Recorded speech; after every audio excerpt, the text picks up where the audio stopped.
and welcome to BBC News. My name is Valentina and I am joined here with Veronica and Matthew. In June, people in Britain aged 18 and over are going to be voting on whether Britain should exit the EU or not. The Sun newspaper came under fire yesterday for running a story claiming that the Queen backed Britain leaving the EU. However, the Sun's editor-in-chief has claimed that he is in no doubt that the Queen backs an exit from the EU. Topically yesterday, Esher High School held their annual inter-house debating competition final, in which the motion was Britain should leave the EU. The two houses in the final were Sirius and Vega, with Sirius proposing and winning. Earlier, we interviewed the winners. Hello and welcome. I'm Veronica and I'm interviewing Freya on her debating competition. So, what house did you represent? I was representing Sirius. And what was the subject of the two debates? The first debate was that science is the new religion, and the second was that Britain should exit the EU. Now, what did you enjoy most about taking part? I enjoyed all of it. What was the most challenging part of the debate? The challenging part was coming up with rebuttals when challenged. And what were your feelings when you won? I was really glad that we had won and that I didn't have to do any more talking. Now, in the final, you argue for Britain to go out of the EU. Now, what's your personal opinion? I don't really have a personal opinion because I haven't seen or heard much about it. It's the second day of the junior doctor strike and it is hectic. We have heard that there have been around 5,000 operations cancelled because of this strike and that the hospitals are now overcrowded. Dr. Anne Rainsbury, the woman in charge of planning during this strike, has said only to go to the hospital if necessary. She had also explained, so far the NHS is holding up, but we always expected the second half of the strike would be more challenging. We will bring you more news as it comes in. George Martin died on Tuesday evening. He was known as the fifth Beatle and to Paul McCartney as his second father, as he was the Beatles' producer. His death was a loss to the music industry. Ringo Starr tweeted, "God bless George Martin. Peace and love to Judy and his family. Love Ringo and Barbara. George will be missed." George Martin produced all but one of the Beatles' albums. And now some news from Esher High. Mr. Boddington has been headmaster for a year and a half. Earlier, Ellie and Lily spoke to him and asked him about his first impressions of Esher High. Mr. Boddington has been our head teacher at Esher's Church of England High School for over a year. Today we're interviewing him to see how his first year has been and what his future plans are. What were your first impressions of the school when you started? I really liked it. It's a lovely site. It's a great physical space with some new buildings and some lovely facilities. But the thing that impressed me the most was the students, because there's such a mix. I really like comprehensive schools where there's a broad mix of students from all different backgrounds and different aspirations. And one thing I really noticed when I came here was that we have exactly that here. It's a school for its community, so it represents, if you like, and provides for the people who live in Molesey, Esher and Cobham, so that's really good. Have your views changed at all since then? Not really.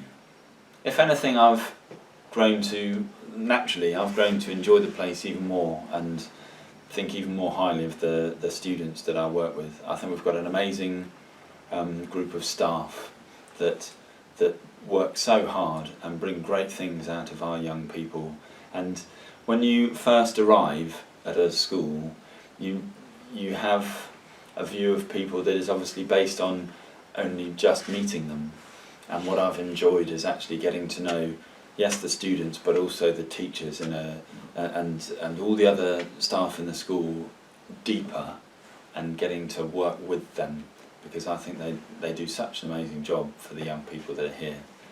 So my feeling towards the place, I still see it as a really great school that can do a whole lot better than perhaps we are doing at the moment. I see huge potential here. And within that, I'm starting to see how we can get there, which is a really nice position to be in. What inspired you to become a teacher? Well, when I was at school, I wasn't always the most attentive and hard-working student. and there were elements of my schooling that I didn't enjoy at all, and yet I really liked being with people. I like the social side of life, and I still do. And so I was wondering what to do after I'd done my A-levels, and actually I started working with young people, coaching them outdoor pursuits actually as it was, and started really enjoying actually doing that teaching, and thought, well, gosh, here's something that I could do and do well. And so I wanted to kind of make a difference, having had some fairly mixed experiences of schooling when I was a kid, wanting to do it and do it really well, and hopefully motivate and inspire young people to fulfil their dreams and their aspirations. What's been a highlight in your first year at Esher? Gosh, there have been a number. I really enjoyed, here's a crazy thing, I really enjoyed the staff versus Year 11 football match. That was great. I really enjoyed yesterday. We had the inter-house public speaking competition. I thought that was brilliant. I enjoyed sports day. I enjoyed the school performances. So there's all the kind of wider, one-off sometimes events that don't take place in the classroom that provide those little highlights. But the thing that I enjoy most of all, one of the real privileges, is to go around and just drop into lessons and see students, alert and soaking up new ideas and new experiences and new skills, and staff delivering great imaginative activities that really engage the young people and help them to grow in their understanding. And although that's not a highlight, that for me is the highlight of the job. Actually, is seeing this come about and become something that I hope is the norm for young people. They go to their lessons and they think, wow, gosh, this is interesting. I want to think hard about what we're learning today. What has been the hardest thing for you to achieve at this school so far this year? Cool, that's a difficult question. I think I can't put my finger on one exact element. What I'd say though is it's helping a school to grow and develop has to be done while you're at school, while there are children here and staff here and everything's running. And what I find a real challenge is changing things while everything's still happening. I've heard someone say it's like trying to rebuild a plane while it's in the air. And it feels a bit like that at times. You can't just say to everybody, right, we're going to stop for 2 weeks and we're all going to work and change everything, and then when the children come back in, it'll all be in a better place. You've actually got to do it while everything's running, and schools are busy, complex places. So the thing I've probably found to be the biggest challenge is to bring about change while everything's still happening. And that's part of the fascination of the job, but that's certainly one of the biggest challenges. What would you like to achieve for the school in the future?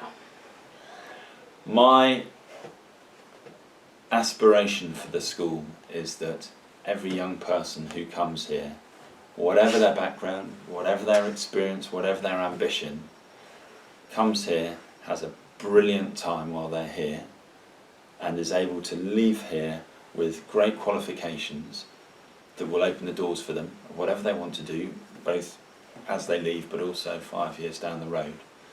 Will have a load of experiences that they can draw on, be that being involved in interviewing somebody for a school report. This isn't going to be a GCSE for you, but what a brilliant experience. But also will have memories and highlights that they look back and say, when they're my age and older, go, oh, but do you remember that time when we did? And I think if those three things were to happen to a really high level, and it's not just learning to get your grades, it's learning so that in 10 years time and 15 years time and beyond, you the young people of the school can be really successful. That would be my ambition fulfilled. So yes, some of it will be, sadly, just about numbers on a page. What percentage of students got this, or what proportion of children achieved that. But I think if all you focus on in that is that, you miss out on this richness to what it should be like going to school between 11 and 16. Thank you. Is that all of your questions? Yes. Lovely. Today we'll be discussing International Women's Day, which took place Tuesday the 8th of March. Women's World Summit Foundation was created on the 18th of March 19... Every year, the WWSF, also known as the Women's World Summit Foundation, celebrates International Women's Day with various activities and celebrations. Hillary Clinton went on Twitter and wrote, "Female empowerment can only be a good thing for economies and nations." Mrs. Clinton is also referring to herself in a way. She is saying that if she were elected to be the first female president, it would only do good. Around the world, women went on marches including India, the Philippines, Bangladesh and the Netherlands. They were protesting for equality, and this was just to celebrate International Women's Day. And now, to the elephant that never forgot his way home in an epic trek through a war zone. A 30-year-old bull elephant marched more than 135 miles across Kenya along the Kenyan coast, from Malindi to a national reserve on the border of Somalia. Being tracked by his radio collar, he only moved at night and hid in the forest during the day. He has now reached the national reserve and is safe and sound. What a nice ending to the story. I'll now hand you to Karis with the weather. And now for the weather. Today starts off quite mild, around 8 degrees Celsius, with cloudy skies, which will clear towards nightfall as temperatures drop to 2 degrees Celsius. Going on to Friday, the morning will be quite cold, but temperatures will rise to about 8 degrees Celsius, along with some spots of sun, and drop to about 3 degrees Celsius during the night. The weekend will be quite cloudy and mild, and the mild weather will continue throughout the week. Thank you and goodbye.